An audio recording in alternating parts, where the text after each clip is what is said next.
Welcome everyone Aditya CTETs classes channel पर CTETs and जितने भी टीचिंग्स गवर्नमेंट जॉब्स हैं उन सभी की फ्री क्लासेस बेसिस लेवल से होती है। आज सीटेट सीडीपी थ्योरी चैप्टर 1 पर हम किया जा रहा है। सीडीपी में बहुत सारे थ्योरीज क्लासेज पढ़ने 10-12 थ्योरीज होंगे, उन सभी को पढ़ाई करने हैं, उन सभी के बारे में क्लासेज होगी। आज से क्लासेज प्रारंभ कर दी गई है। आज जिन प्याजे थ्योरीज की प्याजे जी की थ्योरी की सिद्धांत की क्लासेज होगी और सीटेट का नोटिफिकेशंस आ चुका है और सभी लोग फार्म को फिलअप कर रहे हैं। और इस बार सभी स्टेट के डिस्ट्रिक्ट्स में सीटें हैं जो बहुत कम अवेलेबल है। धीरे धीरे बहुत सारी जगह में तो फिलअप हो चुके हैं, बहुत सारी जगह डिस्ट्रिक्ट्स में सीट फिलअप भी हो चुकी है। तो यदि आप लोगों ने अभी तक फार्म फिलअप नहीं किए तो आप लोग सभी लोग जाके फार्म फिलअप कर सकते हैं। यदि आप चैनल पर नए हैं, चैनल को सब्सक्राइब कीजिए और इस वीडियो को शेयर कीजिए। क्लासेज आरंभ की जाती है। चैनल पर प्लेलिस्ट आपको बना दिया गया है। जिन लोगों ने अभी तक क्लासेज नहीं की है सीडीपी की, इससे पहले सीडीपी की आपको 3-4 क्लासेस हो चुकी हैं और जाके प्लेलिस्ट में जाके देख सकते हैं। मैथ की भी क्लासेज हुई है, सब लोग जाके देख सकते हैं। तो आरंभ करते हैं आज का जिन प्याजे थ्योरी के बारे में। जिन प्याजे ने सिद्धांत क्या थ्योरी क्या दिए थे? जिन प्याजे ने संज्ञात्मक विकास का सिद्धांत थ्योरी दिए थे। जिन प्याजे जी का जो सिद्धांत जो था वो क्या था? संज्ञात्मक विकास, कॉग्निटिव डेवलपमेंट।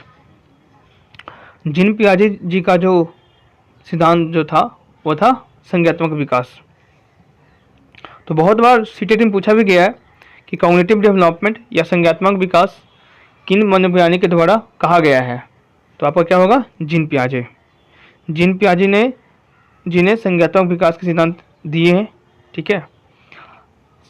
इनका जन्म 1896 में हुआ था। और जिन प्याजे जो मनोवैज्ञानिक थे वो कहाँ के थे? स्विट्जरलैंड के थे। पूछा भी जाता है, बहुत बार क्वेश्चन में भी आपको पूछा जाता है कि जिन प्याजे क्या है? मनोवैज्ञानिक है। मनोवैज्ञानिक है। उन्होंने बच्चे के ऊपर पूछा भी जाता है कि जिन प्याजे जी जो है ना वो अपने बच्चों पर प्रयोग किए थे और उसी प्रयोग के अनुसार उन्होंने इस सिद्धांत को दिए हैं। तो जिन प्याजे जी का जन्म 1896 में हुआ था। और जिन प्याजे कहाँ का मनोवैज्ञानिक थे? स्विट्जरलैंड के। ये आपको बीएड में पढ़ना है, डीएलडी पढ़ाई करें, डीएलडी में पढ़ाई करना है। ये जितने भी शैक्षणिक सत्र हैं उन सभी में इनका थ्योरी के बारे में पढ़ाई करना है आपको। तो ये क्लासेस सभी के लिए है, शैक्षणिक सत्र के लिए भी, सीटेट के लिए भी और जितनी भी टीचिंग्स गवर्नमेंट जॉब्स हैं उन सभी के लिए क्लासेज है। तो इस आज का वीडियो बहुत ही इंपॉर्टेंट है और जितने आने वाले वीडियो हैं आपके मनोवैज्ञानिक के वो सभी वीडियो आपके लिए बहुत ज़्यादा महत्वपूर्ण है। तो कोशिश कीजिएगा कि आपका कोई भी क्लास मिस ना हो। इन्हें आधुनिक बाल मनोविज्ञान का पिता भी कहा जाता है। प्रश्न आता है कि कौन से मनोवैज्ञानिक को आधुनिक बाल मनोवैज्ञानिक कहा जाता है? तो जिन प्याजे जी को। किसको? जिन प्याजे जी को आधुनिक बाल मनोवैज्ञानिक पिता कहा जाता है। इनके सिद्धांत को, इनके थ्योरी को स्टेज ऑफ डेवलपमेंट थ्योरी भी कहा जाता है। ये सारे पॉइंट आपके लिए बहुत ही महत्वपूर्ण है। किसी भी पॉइंट से आपको प्रश्न जो किसी भी एग्जाम्स में आ सकता है। और सीटेट एग्जाम्स में अगर प्रीवियस ईयर को देखा जाए या उससे पहले भी देखा जाए तो आपको सीडीपी में 2 या 3 क्वेश्चन कंफर्म होंगे। पर डे आपको 2 या 3 क्वेश्चन इस थ्योरी से कंफर्म पूछा जाता है। इनका जो थ्योरी, इनका जो स्टेज है उनसे पॉइंट से 2 या 3 प्रश्न आपको अवश्य पूछे जाएंगे। पेपर 1 में भी, पेपर 2 में भी, सभी में भी पूछा जाता है इनके प्रश्न। इतना पॉइंट सबको समझ में आया? अब जिन प्याजे जी ने बच्चों को क्या क्या कहा है? जिन प्याजे ने बच्चे को कहा लिटिल साइंटिस्ट, छोटे वैज्ञानिक कहा है, एक्टिव बिल्डर कहें, कंस्ट्रक्शन कहें। कंस्ट्रक्शन करने का मतलब है कि वो खुद से बनाते हैं, कॉन्सेप्ट का खोज या निर्माण करते हैं। ये सब का सब चीज़ है जो जिन प्याजे जी ने बच्चों को कहा है। ये सब तो आते नहीं है, फिर भी आपको जानना है। अब जानेंगे संज्ञात्मक विकास, कॉग्निटिव डेवलपमेंट। जिन प्याजे ने सिद्धांत क्या किस चीज़ को दिए? संज्ञात्मक विकास दिए। जिन प्याजे ने जो सिद्धांत जो दिए थे वो क्या था, कॉग्निटिव डेवलपमेंट, संज्ञात्मक विकास। प्रश्न भी आपको पूछा जाएगा कि किस मनोवैज्ञानिक ने कॉग्निटिव डेवलपमेंट को दिए हैं, तो आपको यहाँ पर जीन पियाजे टिक लगाना है। तो संज्ञात्मक विकास को, कॉग्निटिव डेवलपमेंट को एक्सप्लेन करने के लिए आपको उसको 3 चीज़ के बारे में जानना होगा। ऐसे तो यहाँ पर मैं 2 चीज़ का जिक्र किया हूँ, ऐसे 3 चीज़ के बारे में हमको जानना है। पहला आपको है assimilation, accommodation and schema. Cognitive development को 3 चीज़ में डिवाइड किया गया है और तीनों आपके लिए बहुत ही महत्वपूर्ण है। इस तीनों पॉइंट से आपको क्वेश्चन प्रश्न है जो हमेशा पूछा जाता है। ये जो टॉपिक्स है इसमें आपको 2 टॉपिक्स पढ़ना है। एक पहला तो आपको संज्ञात्मक विकास का एक्सप्लेन के बारे में पढ़ना है, दूसरा आपका इंपॉर्टेंट है आपका उनके स्टेज के बारे में। तो स्टेज और कॉग्निटिव डेवलपमेंट दोनों का क्लासेज बहुत ही महत्वपूर्ण है। तो संज्ञात्मक विकास को एक्सप्लेन इन्होंने 3 चीज़ पर की है। पहला एसिमुलेशन पर, उसको आत्मसात भी बोलते हैं, आत्मस्करण भी बोलते हैं। सेकंड है आपका एकोमोडेशन, एकोमोडेशन को संयोजन भी कहा जाता है या अनुकूलन भी कहा जाता है। स्कीमा को स्कीमा ही कहा जाता है। तो यह आपका 3 पॉइंट है। कॉग्निटिव डेवलपमेंट को विस्तार रूप से जिक्र करने के लिए उन्होंने 3 चीज़ का बारे में बताए हैं। पहला एसिमुलेशन, आत्मसात या आत्मस्करण। एकोमोडेशन को संयोजन कहते हैं हिंदी में, या अनुकूलन भी कहते हैं। और स्कीमा को स्कीमा कहा जाता है। तो अब इस तीनों पॉइंट के बारे में विस्तार पूर्वक जानेंगे, बेसिस लेवल से जानेंगे। पहला है स्कीमा। स्कीमा कहने का मतलब है a small packet of information, a small packet of information, ज्ञान के छोटे छोटे टुकड़े। स्कीमा में जो बच्चे के पास जो जानकारी जो होती है, जो इन्फॉर्मेशन जो होती है वो बहुत ही छोटा होता है, मतलब कि बहुत ही कम होता है। तो इसीलिए स्कीमा को कहा जाता है स्मॉल पैकेट ऑफ इंफॉर्मेशन, ज्ञान के छोटे छोटे टुकड़े। इसमें क्या होता है, इसको समझते हैं कि स्कीमा पहले कहते किसको है। तो स्कीमा में क्या होता है कि जब बच्चा पहली बार, मतलब कि इससे पहले बच्चा कभी भी कोई जानवर को नहीं देखा है और उसके घर में अगर कोई 4 पैर का कोई जानवर आ गया, ठीक है, तो वो उसको देख के चिल्लाने लगता है, रोने लगता है, फिर अपने माता पिता से पूछता है कि बताइए ये जानवर कौन सा है। तो उसके माता पिताजी ने बताएं कि ये जानवर का नाम, सपोज मान लेते हैं कि इस जानवर का नाम डॉग है, ठीक है। बच्चे ने एक बाहर रोड पर एक डॉग को देखा पहली बार, इससे पहले वो कभी किसी जानवर को नहीं देखा था। तो वो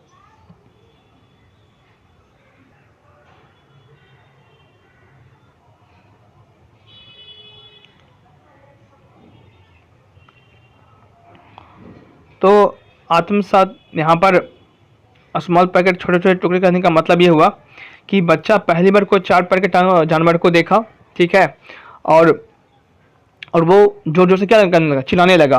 तो बालक को यहाँ पर परिवार ने बताया कि जो 4 पैर का जो जानवर जो है वो क्या है, आपका कुत्ता है। तो बालक के माइंड में सिर्फ ये बैठ गया कि 4 पैर का जो जानवर जो होता है वो क्या होता है, कुत्ता होता है। तो उसमें क्या, बालक को उसमें छोटा छोटा क्या है, ज्ञान आया कि कोई भी जानवर जो होता है वो क्या होता है, 4 पैर का होता है, क्योंकि इससे पहले उसने कभी भी कोई जानवर को नहीं देखा है। तो ज्ञान के छोटे छोटे टुकड़े कहने का मतलब यह है कि बालक पहली बार कोई जानवर को देखा है और बालक अपने माता पिता या अपने परिवार के द्वारा उसने जाना कि कोई भी जानवर जो होता है वो 4 पैर का ही होता है, क्योंकि उसने पहली बार किसी 4 पैर के जानवर को देखा। और वो चिल्लाने लगा कि क्या है, डॉग है। तो उसके माता पिता ने बताया कि बेटा नहीं, वो चिल्लाने लगा कि ये कौन सा जानवर, पूछने लगा अपने माता पिता से। तो उनके माता पिता बताएं कि क्या है, ये डॉग है। तो बालक के माइंड में क्या घुस गया कि कोई भी जानवर जो होता है वो 4 पैर का होता है, कोई भी जो जानवर होता है क्या होता है, 4 पैर का होता है। क्यों होता है, क्योंकि उसने बालक ने पहली बार उस जानवर को देखा। तो बालक ने बस स्मॉल पैकेट कहने का मतलब ये हो गया, ज्ञान के छोटे छोटे टुकड़े कहने का मतलब तात्पर्य ये हो गया कि बालक को यहाँ पर ये समझ में आया कि कोई भी जो जानवर जो होते हैं वो क्या होते हैं, 4 पैर के होते हैं। छोटे छोटे उसको टुकड़े इन्फॉर्मेशन बालक को समझ में आ गया। आपको सेकंड जो पॉइंट है आपका एसिमुलेशन, आत्मसात या आत्मस्करण, इसको कहते हैं आत्मसात बोलते हैं या तो आत्मस्करण कहते हैं। इसको हिंदी में दोनों रूप से जाना जाता है, ठीक है, और इसका इंग्लिश होता है, इसको इंग्लिश में कहा जाता है एसिमुलेशन। इसमें ये होता है पूर्व ज्ञान से नया ज्ञान। अब पूर्व ज्ञान में बढ़ोतरी करके उसमें नया ज्ञान को जोड़ना, पूर्व ज्ञान से उसमें बढ़ोतरी करके नया ज्ञान को जोड़ना। तो अब इसको समझेंगे। ये आपको संज्ञात्मक विकास का सेकंड पॉइंट है। और ये CDP, ये सीटेट से लेकर के सभी भी आपको टीचिंग गवर्नमेंट जॉब्स है उन सभी में आपको प्रश्न से पूछा जाता है। तो ये टॉपिक्स आपके लिए बहुत ही महत्वपूर्ण है, बहुत ज़्यादा आपके लिए महत्वपूर्ण है। तो यहाँ पर इसको समझेंगे पूर्व ज्ञान से नया ज्ञान, ठीक है। आत्मसात में या आत्मस्करण में होता है पूर्व ज्ञान से नए ज्ञान को जोड़ना। तो मैं सिर्फ यहाँ पर उदाहरण देकर समझा रहा हूँ, कैसे से समझिएगा। बालक आपको स्कीमा में क्या हुआ, बालक ने सबसे पहले क्या देखा, बालक ने सबसे पहले वहाँ पर छोटे जानवर कोई जानवर को देखा जो 4 पैर के था। तो वो अपने परिवार से पूछने लगा कि जानवर क्या है। तो उनके माता पिता ने बताया कि क्या है, कुत्ता है, डॉग है, ठीक है। वो अपने परिवार से पूछने लगा कि कौन सा है आपका, डॉग है। परिवार से पूछा उसने कि क्या है, डॉग है। तो उसको छोटा छोटा क्या था, ज्ञान आ गया कि कोई भी जो जानवर था वो क्या होता है, 4 पैर का होता है, ठीक है। अब उसी के घर के सामने कोई मुर्गी आ गई, कोई हेन आ गया, मुर्गी आ गया। तो बालक उसको भी देख क्या करने लगा, चिल्लाने लगा, बोलने लगा कि अरे ये भी क्या है, कुत्ता है या कुछ ये जानवर है। उसको देखकर वो क्या करने लगा, चिल्लाने लगा। तो बालक को वहाँ पर पहली बार उसको देखा मुर्गी को, ठीक है, या वहाँ पर मुर्गी को हटा के वहाँ पर कैट कर देते हैं। कैट का भी 4 टैंग होता है, बिल्ली का भी 4 पैर होती है। तो बालक उसको देख क्या करने लगा, चिल्लाने लगा। बालक उसको देख क्या करने लगा, चिल्लाने लगा। तो उसको माता पिता बताएंगे कि नहीं बेटा ये क्या है, ये कुत्ता नहीं है, ये क्या है, बिल्ली है। तो बालक को अब ये समझ में आया कि सभी जो 4 पैर के जो जानवर जो होते हैं वो सब जानवर अलग अलग होते हैं और सबका नाम है जो वो अलग अलग होता है। तो बालक को पहला ज्ञान क्या था, पूर्व ज्ञान उसको क्या था कि सभी जानवर जो होते हैं वो 4 पैर के होते हैं और सब के सब क्या होते हैं, कुत्ता डॉग होते हैं, ठीक है। जब उसको नया ज्ञान ये मिला कि 4 पैर के होते हैं लेकिन सभी जानवर का नाम अलग अलग होता है, अलग अलग रूप में दिखते हैं, अलग अलग रूप में वो होते हैं, ठीक है। तो पूर्व ज्ञान से नया ज्ञान में बदलना, तो उसे बोलते हैं आत्मसात या आत्मस्करण, उसको बोलते हैं एसिमिलेशन इंग्लिश में। थर्ड पॉइंट है आपका एकोमोडेशन, संयोजन। एकोमोडेशन मतलब कि संयोजन। ये आपको संज्ञात्मक विकास का, तो ये आपका थर्ड आपका है संज्ञात्मक विकास का थर्ड पॉइंट, इसमें आपका है एकोमोडेशन। संज्ञात्मक विकास को 3 रूप में आपको बताया गया, स्कीमा आपको पहले बताया गया, तो सब आपको बताया गया एसिमिलेशन, आत्मसात या आत्मस्करण का बताया गया, और थर्ड आपको जिक्र किया जा रहा है एकोमोडेशन, संयोजन। संयोजन कहने का मतलब क्या गया, तत्पर क्या हुआ। संयोजन में ये होता है कि पहले जो बालक का जो ज्ञान था, पूर्व ज्ञान नया ज्ञान, उन सबको जोड़ करके उसको पूरी तरह से जानकारी हो जाना। क्या होना, बालक को हर प्रकार के हर चीज़ से उसको जानकारी सब कुछ के बारे में हो जाना। अब कहने का मतलब इसको समझिएगा, उसको सभी तरह के जानकारी पा लेना या फिर वातावरण से तालमेल बिठा लेना, ठीक है।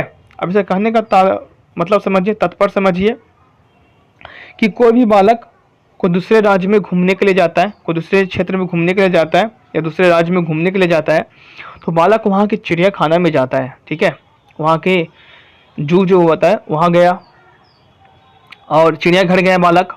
चिड़ियाघर गया तो बालक वहाँ बहुत सारे जानवरों को देखा, लंगूर, शेर, बाघ, चीता, ये जितने भी जानवर वहाँ हैं उन सभी को बालक ने देखा।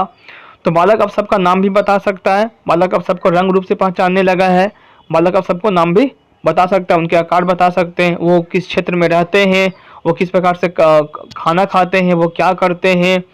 तो बालक इन सब चीज़ के बारे में बताना शुरू कर देगा, उनके फ़ायदे बताएंगे कि वो क्या कर सकते हैं, उनके खाल से क्या होता है, उनके इटी से जो कुछ भी हो उन सब के बालक है जो बताना प्रारंभ कर देता है। तो बालक क्या हो गया, पूर्व ज्ञान था, नया ज्ञान भी हुआ। अब उस दोनों को मिला करके उसको संयोजन हो गया, अब उसको बालक को सभी प्रकार की जानकारी हो गई। तो उसी को बोलते हैं आपको एकोमोडेशन, संयोजन। संयोजन कहने का मतलब है एक साथ हो जाना, एक साथ। तो मैंने आपको सिर्फ यहाँ पर एग्जाम्पल के तौर पर मैं आपको समझा रहा हूँ, बता रहा हूँ, ठीक है। तो आपको समझ में आ गया कि यहाँ पर संज्ञात्मक विकास को विस्तार रूप से तीन चीज़ के बारे में समझाया गया है इसके द्वारा। पहला एसिमिलेशन, एकोमोडेशन और स्कीमा। आत्मसात, आत्मस्करण, दोनों का हिंदी आपको अलग अलग दिया गया लेकिन उसका मतलब एक ही होता है। एकोमोडेशन का मतलब होता है संयोजन, एस्मिटेशन को कहा जाता है दो रूप में, हिंदी में आप उसको जानेंगे, आत्मसात कहीं पर दिया हुआ रहेगा, कहीं पर आत्मकरण दिया हुआ रहेगा। ठीक है। आपका सेकंड पॉइंट है आपका एकोमोडेशन, संयोजन भी कहा जाता है उसको, या तो अनुकूलन भी कहा जाता है। ठीक है। और आपको थर्ड आपका है स्कीमा। तो तीनों पॉइंट के बारे में हमने विस्तार पूर्वक समझा, विस्तार बेसिस सिलेबस आपको समझाया गया। और ये सब चीज़ आपको शैक्षणिक सत्र में पढ़ाई कर रहे हैं या किसी भी संस्था में पढ़ाई कर रहे हैं तो आपको सबसे पहले इसी थ्योरी के बारे में पढ़ना है। आप सीडीपी में अगर थ्योरी पढ़म भी कर रहे हैं, अगर यदि अपने मन से पढ़ाई कर रहे हैं तो सबसे पहले आपको जिन पियाजे के थ्योरी को आरंभ करना स्टार्ट करना है। ठीक है। अब इनके हमने पढ़ाई समझ गया संज्ञानात्मक विकास के बारे में। अब आपको जानना है आपको इसके बारे में स्टेज के बारे में। जिन पियाजे के 4 स्टेज होते हैं। जिन पियाजे कितने स्टेज होते हैं? 4 स्टेज होते हैं। जिन पियाजे के जो स्टेज जो होते हैं कितने होते हैं? 4 स्टेज होते हैं। और सबसे महत्वपूर्ण पॉइंट है, ये पूरे एग्जाम्स में आपका सबसे महत्वपूर्ण पॉइंट ये है, ये चारों पॉइंट से इतना क्वेश्चन आता है कुछ कहा नहीं जा सकता है। किसी में 6 प्रश्न पूछ दिया जाएगा, किसी में आपको 8 प्रश्न भी पूछ दिया जाएगा, किसी में 10 प्रश्न भी आ जाते हैं। सीडीपी में आपका 4 प्रश्न से आ जाएंगे, ईवीएस में आपको 2 प्रश्न से आ जाएंगे, हिंदी, इंग्लिश, मैथ सब में इनका प्रयोग आता है। जिन पियाजे जी का सिद्धांत के जिनका जो सिद्धांत जो होता है आपका जो बताया जा रहा है आपको, इनका प्रश्न आपको सभी भी सब्जेक्ट में पूछ सकता है। तो इनके पॉइंट्स, इनके थ्योरी बहुत ही आपके लिए महत्वपूर्ण है। तो आइए जानते हैं कि जिन पियाजे का स्टेज कौन कौन से हैं, संज्ञानात्मक विकास के स्टेज कौन कौन से हैं, जिन पियाजे जी का स्टेज कौन कौन सा है। तो पहला आपका सेंसरी मोटर स्टेज, संवेदी पेशी अवस्था। मैंने आपको स्टेज का टॉपिक्स मैंने आपको प्रीवियस वीडियो मैंने क्लियर किया हूँ। जिन लोगों ने अभी तक नहीं देखे हैं वो लोग जाकर देख सकते हैं, और उनका वो प्लेलिस्ट में भी आपको मिल जाएगा। और प्रीवियस वीडियो को अगर स्क्रॉल कीजिएगा तो इससे पहले आपको मैथ का एक क्लासेज हुआ है, तो इससे पहले आपको प्रीवियस ईयर मैथ का क्लासेज हुआ है टाइम का, उससे प्रीवियस वीडियो में मैंने आपको स्टेज के बारे में मैंने आपको जिक्र किया हूँ। तो स्टेज का टॉपिक्स मैंने आपको बेसिस सिलेबस मैंने पढ़ाया हूँ, और उसी लेवल को उसी चीज़ को अब इसमें पढ़ना है। कुछ अंतर नहीं है। आपको स्टेज ऑफ डेवलपमेंट बहुत ही महत्वपूर्ण टॉपिक्स का पॉइंट था जो मैंने आपको प्रीवियस वीडियो में मैंने आपको पढ़ाया हूँ, और उसको यदि आप पढ़ लिए हैं तो आपको इस टॉपिक्स में आपको कोई भी दिक्कत नहीं होगा। आपको इसलिए मैंने स्टेज ऑफ डेवलपमेंट पढ़ाया हूँ कि जितने भी आने वाले मनोवैज्ञानिक हैं उन सभी में आपको स्टेज ऑफ डेवलपमेंट के बारे में पढ़ना है कि किस स्टेज में कितने से बालक होते हैं, उनकी अवस्था में क्या क्या प्रयोग होती है, और वो सभी स्टेज में सभी मनोवैज्ञानिक में आपको पढ़ना है। और उसका पीडीएफ मैंने आपको टेलीग्राम चैनल पर भी सेंड कर दिया हूँ। जिन लोगों ने अभी तक टेलीग्राम चैनल को नहीं ज्वाइन किए जाकर ज्वाइन कर सकते हैं। टेलीग्राम पर सर्च कीजिए आदित्य स्टडीज क्लासेज। और अभी तक जितने लोग देख रहे हैं अभी तक वीडियो को लाइक नहीं किए तो जरूर लाइक कीजिए। और स्टार्ट करते हैं। जिन पियाजे जी का स्टेज बहुत ही महत्वपूर्ण स्टेज है और ये बहुत ही इंपॉर्टेंट टॉपिक है। जिन पियाजे में आपको 2 पॉइंट के बारे में पढ़ना था। एक आपका उनका संज्ञानात्मक विकास के विस्तार के रूप में जो उनका 3 पॉइंट आपको एक्सप्लेन किया गया है। सेकंड पॉइंट आपका ये है स्टेज ऑफ डेवलपमेंट, जिन पियाजे जी के 4 स्टेज। पहला सेंसरी मोटर स्टेज, संवेदी पेशी अवस्था। इसमें बालक 0 से लेकर के 2 साल का होता है। कितने साल का होता है? 0 से लेकर के 2 साल का। ठीक है। सेकंड आपका है प्री ऑपरेशनल स्टेज, पूर्व संक्रियात्मक अवस्था। इसमें बालक 2 साल से लेकर के 7 साल का होता है। थर्ड आपका है कॉन्क्रीट ऑपरेशनल स्टेज, मूर्त संक्रियात्मक अवस्था। कॉन्क्रीट ऑपरेशनल स्टेज, मूर्त संक्रियात्मक अवस्था। इसमें बालक 7 साल से लेकर के 11 साल का होता है।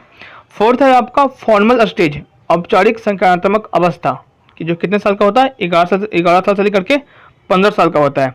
तो इसमें आपको स्टेज का नाम याद करना बहुत जरूरी है। पहला स्टेज को सेंसरी मोटर स्टेज कहते हैं, संवेदी पेशी अवस्था।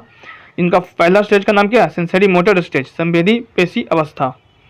तो इनका नाम बहुत याद करना बहुत ही इंपॉर्टेंट है। आपको इससे प्रश्न में आपको नाम से पूछा जाता है कि बताइए कि जिन पियाजे जी का सेकंड स्टेज के बारे में उनका नाम क्या है, उनके जो स्टेज जो 4 स्टेज है।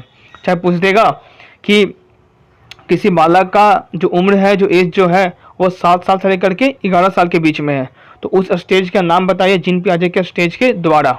ठीक है। तो उसमें आपको लगाना है कॉन्क्रीट स्टेज, मूर्त संक्रियात्मक अवस्था। तो उसमें बालक कितने से कितने साल का होता है, 7 साल से लेकर के 11 साल तक। तो आपको नाम प्लस ये एज दोनों आपको याद करने होंगे, और याद करने का कुछ नहीं है, यदि आपने प्रीवियस क्लासेज की होंगे तो आपको कोई भी दिक्कत या कोई भी प्रॉब्लम आपको नहीं होगा। तो समझते हैं कि इसके स्टेज ऑफ डेवलपमेंट से इसका क्या मेल होता है। तो मैंने आपको उसमें इन्फेंसेंसी के बारे में बताया था, शैशवावस्था के बारे में बताया था स्टेज ऑफ डेवलपमेंट में। तो उसमें बालक कितने से कितने साल का होता है, 0 से लेकर के 2 साल के बीच का होता है। तो इसमें इसको पहला पॉइंट को उनका याद रखिएगा, इन्फेंसेंसी, संवेदी पेशी अवस्था। सेकंड है आपका पूर्व संक्रियात्मक अवस्था, प्री ऑपरेशनल स्टेज। तो मैंने आपको स्टेज ऑफ डेवलपमेंट में पढ़ाया था चाइल्डहुड के बारे में, बाल्यावस्था के बारे में। बाल्यावस्था आपको 2 साल से लेकर के 11 साल के बीच में होता है। 2 साल से 11, 2 साल से 12 भी शो कर सकते हैं, कोई दिक्कत उसमें नहीं है, ठीक है। तो उसमें मैंने आपको जिक्र किया हूँ, मैंने उसमें बताया था कि बाल्यावस्था को 2 अवस्था में बदला जाता है, या 2 अवस्था उनके होते हैं। एक पहले आपका होता है, एक आपका होता है पूर्व बाल्यावस्था, अर्ली चाइल्डहुड। दूसरा आपका होता है उत्तर बाल्यावस्था, लेट चाइल्डहुड, ठीक है। तो उत्तर बाल्यावस्था आपको होता है 2 साल से लेकर के 7 साल। तो इसको मतलब कि जिन पियाजे जी के अनुसार इसको कह सकते हैं पूर्व संक्रियात्मक अवस्था।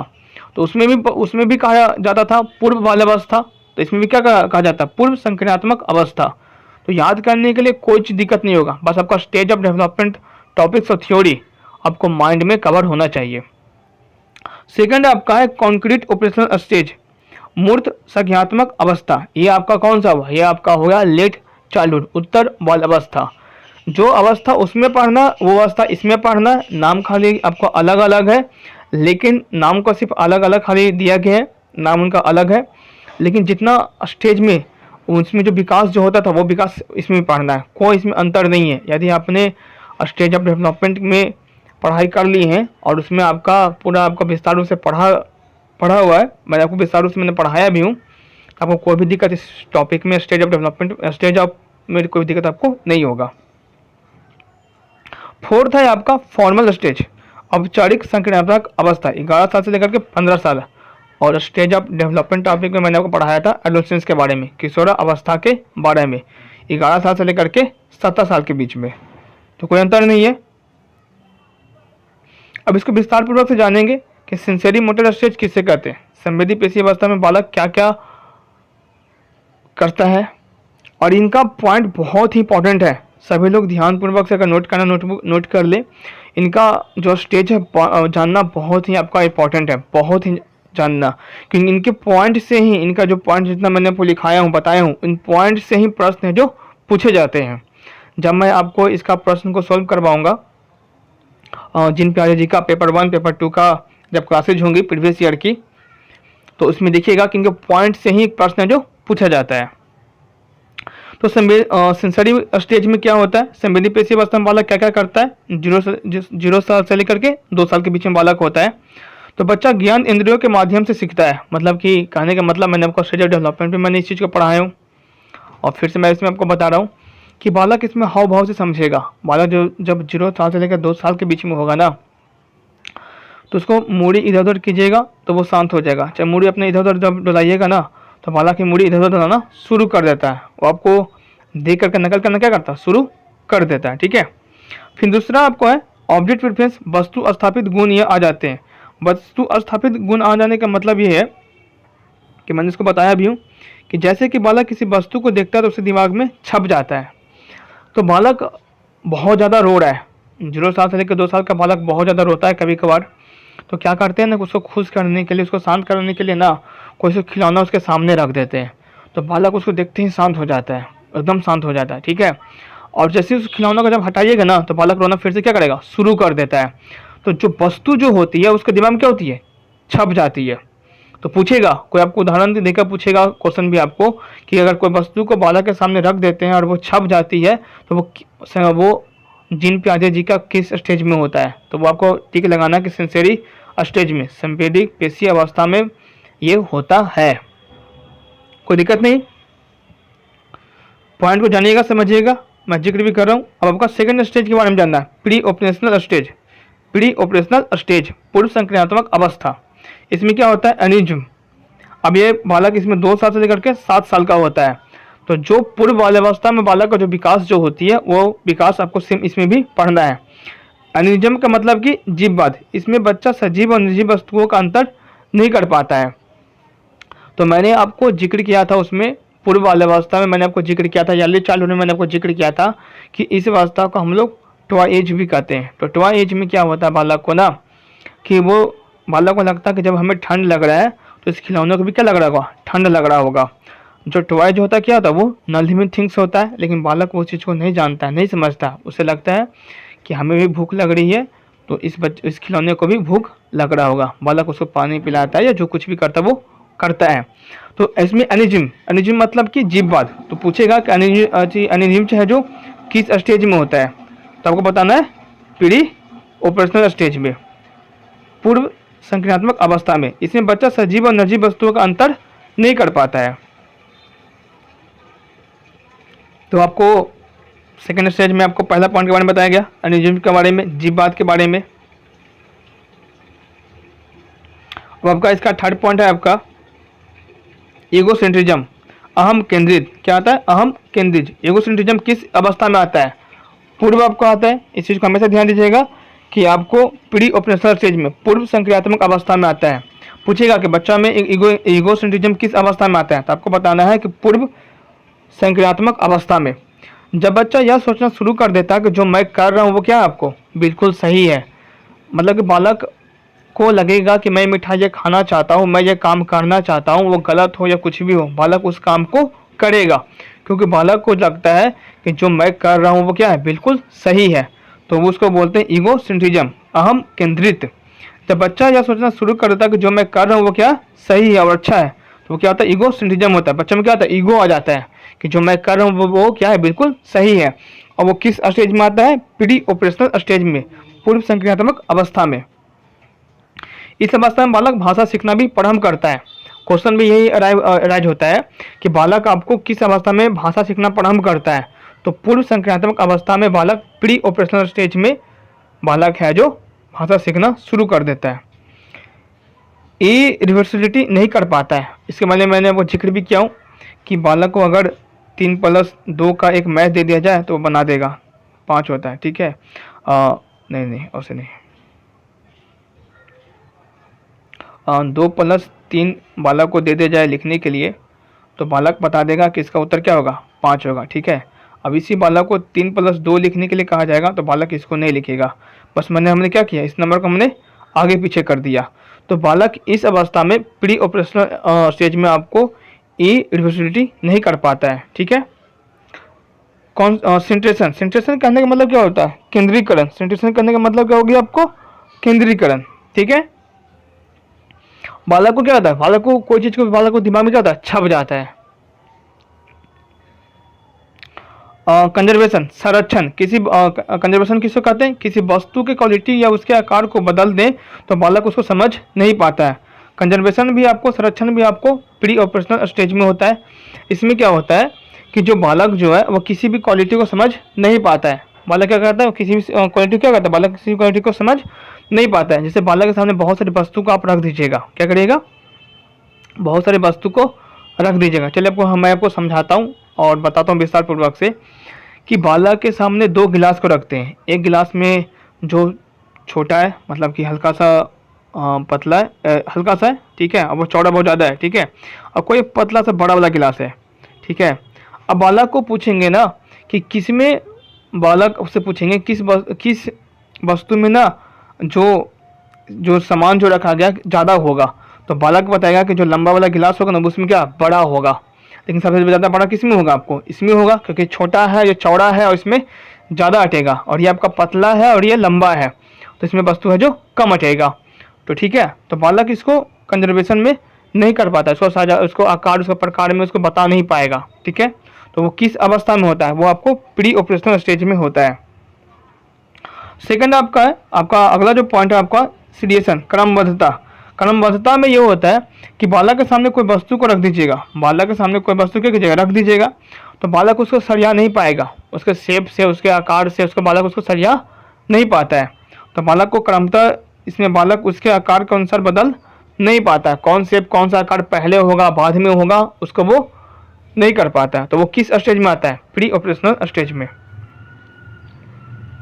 अब आपका सबसे लास्ट पॉइंट है, सबसे लास्ट टॉपिक है इस चीज़ का। इसके बाद नहीं, इसके बाद एक पॉइंट और है। इसके बाद आपको फॉर्मल ऑपरेशनल स्टेज के बारे में पढ़ना है, फोर्थ स्टेज के बारे में पढ़ना है। ये आपका थर्ड स्टेज है, कॉन्क्रीट ऑपरेशनल स्टेज। इसको उत्तर बाल्यावस्था भी कहा जाता है अगर स्टेज के टॉपिक से देखा जाए तो, और जिन प्याजे सिद्धांत के अनुसार अगर देखा जाए स्टेज के बारे में देखा जाए तो इसको बोलते हैं मूर्त संक्रियात्मक अवस्था, मूर्त संक्रियात्मक अवस्था। ठीक है, तो इसमें क्या करता है, बालक का जो लॉजिक लगाना शुरू कर देता है, तर्क शक्ति बालक इसमें लगाना शुरू कर देगा। और ये आपको 7 साल से लेकर के 11 साल के बालक को कहा जाता है कॉन्क्रीट ऑपरेशनल स्टेज। ये आपको जिन प्यारे जी का स्टेज में थर्ड स्टेज के बारे में बताया जा रहा है, कॉन्क्रीट ऑपरेशनल स्टेज, मूर्त संक्रियात्मक अवस्था। तो मूर्त और अमूर्त के बारे में बहुत पहले मैं जिक्र करते आ रहा हूँ। स्टेज ऑफ डेवलपमेंट टॉपिक से मैंने आपको जिक्र किया था, जब मैंने आपको ग्रोथ एंड डेवलपमेंट पढ़ाया हूँ तभी उस टॉपिक से मैं आपको जिक्र कर रहा हूँ। मूर्त और अमूर्त कहते किसे हैं, तो इसको थोड़ी देर के बाद मैं बताऊँगा, जब मैं आपको प्री फॉर्मल ऑपरेशनल स्टेज के बारे में पढ़ाऊँगा इसी पॉइंट में। इसके बाद जो होगा नेक्स्ट पॉइंट, तो उसके बाद मैं आपको बताऊंगा मूर्त और अमूर्त किसे कहते हैं फिर से। तो इसे बोलते हैं मूर्त संक्रियात्मक अवस्था। ये बालक का थर्ड स्टेज है। जिन पियाजे के सिद्धांत के अनुसार, स्टेज के अनुसार, ये बालक का थर्ड स्टेज हुआ, कॉन्क्रीट ऑपरेशनल स्टेज, मूर्त संक्रियात्मक अवस्था। ये कितने साल का होता है? 7 साल से लेकर के 11 साल का होता है। इसमें बालक लॉजिक लगाना शुरू कर देता है। मैंने ऊपर वाले स्टेज में मैंने आपको बताया, पूर्व संक्रियात्मक अवस्था में मैंने बताया, प्री ऑपरेशनल स्टेज में मैंने आपको बताया कि बालक जो है वो तर्क शक्ति नहीं लगा पाएगा। जैसे मैंने इसके ऊपर मैथ दिया था कि 2 + 3 कितना होता है, तो 5 होता है। ठीक है, अब मैंने इसी नंबर को मैंने आगे कर दिया, 3 + 2 कितना होगा बताओ, तो बालक नहीं बताएगा। लेकिन इसमें 7 से 11 साल में बालक है जो बताना शुरू कर देगा, बालक इसमें लॉजिक लगाना शुरू करेगा। 3 + 2 क्या होता है? 5 होता है। चलो इसको और भी रूप से समझ सकते हैं। 2 प्लस यहाँ पर फिर द ब्लैंक्स देंगे और यहाँ पर रखेंगे 6। अब बताओ कि यहाँ पर कौन सा जगह को बढ़े, यहाँ पर कौन सा संख्या होगा कि हमें 6 ला सकता है। तो बालक यहाँ पर तर्क लगाना शुरू करता है कि 6 से अगर 2 माइनस करते हैं तो हमें कितना आएगा? 4 आएगा। और यदि यहाँ पर हम 4 लिख देते हैं तो ये क्या आएगा? 6 आएगा। तो बालक इस स्टेज में क्या करता है? शुरू कर देता है। तो बालक इसमें शुरू करता है, ये आपको कॉन्क्रीट ऑपरेशनल स्टेज में 7 से 11 साल में शुरू कर देता है। मूर्त संक्रियात्मक अवस्था के बारे में बालक क्या करता है? लॉजिक लगाना शुरू कर देता है। ठीक है, सेकंड आपको दिया गया सभी चीज़ों पर ध्यान देना। सभी चीज़ों पर क्या करना? ध्यान देना। बालक को इसमें सभी चीज़ पर क्या होता है? ध्यान देना शुरू कर देता है। क्लास वर्ग में क्या पढ़ा रहे हैं, क्या नहीं पढ़ा रहे हैं, अगर बगल में सबको दोस्त भी कुछ बोल रहा है तो वो उस चीज़ को भी ध्यान दे देता है। शिक्षक कुछ पढ़ा रहे हैं वहाँ पर वो ध्यान दे देता है। तो इसमें बालक का माइंड पूरी तरह से ओपन हो जाता है और बालक सभी चीज़ पर ध्यान देना शुरू कर देता है। रिवर्सिबिलिटी मतलब कि क्रमबद्धता। अब बालक इसमें सभी शेप और प्रकार को क्रमबद्ध रूप से सरियाना शुरू कर देगा। किसमें? आपको मूर्त संक्रियात्मक अवस्था में, कॉन्क्रीट ऑपरेशनल स्टेज में बालक किसी वस्तु को रिवर्सिबिलिटी करना शुरू कर देता है।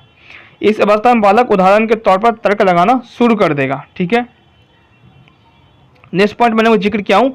इस अवस्था में मूर्त और अमूर्त वस्तुओं का पहचानने लगता है कि कौन मूर्त होता है, लिविंग थिंग्स, अमूर्त होता है न लिविंग थिंग्स। मूर्त को हम लोग देख सकते हैं, अमूर्त को हम लोग नहीं देख सकते हैं। मूर्त को हम लोग देख सकते हैं और मूर्त को हम लोग नहीं देख सकते हैं। तो इस अवस्था में बालक क्या करता है? बालक है जो मूर्त और अमूर्त दोनों के बारे में जानना पहचानना शुरू कर देता है।